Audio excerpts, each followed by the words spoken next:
In this video, we'll cover the chemical equilibrium. Take a look at this particular example where N2O4 gas is forming into 2 nitric dioxide. Now, this particular equation, say if it were to have just a reactant in the very beginning as represented in this image, you see how there is N2O4, there's 2 N's here, 4 oxygens around the nitrogen. And that's all of the reactants located in this circle. Then as time passed by, you see that the N2O4 is now forming into nitric dioxide, and every 2 of them for every 1 of these guys being reacting. And so it's sort of like splitting in half almost. And so if you split in half like this, you'll notice that as time passes, even more starts splitting. And at a certain point in time, there is going to be a reaction where the 2 of the nitric dioxide no longer is being formed, but rather it goes into the reversible direction.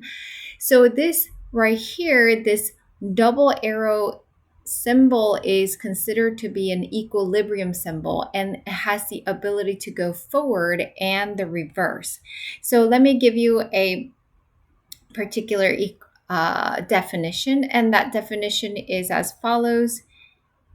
And is that the reverse reactions are chemical reactions that are able to proceed both into the forward reaction and the reverse. In the very beginning, because there was no product, it was only able to go forward. But as time passes, it has the ability to go back. As you can see in this particular graph, it represents what's right above it, the image right above it. So here in the very beginning, you just have the N2O4 right here.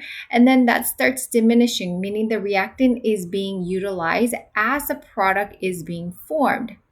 But at a certain point, which is right here in time, where the reactant remains constant, so meaning that the concentration of the reactant and the concentration of the product are exactly the same. That point in which the concentration doesn't change, that point is considered to be we're at equilibrium, where the concentration of the reactant and the product are exactly the same.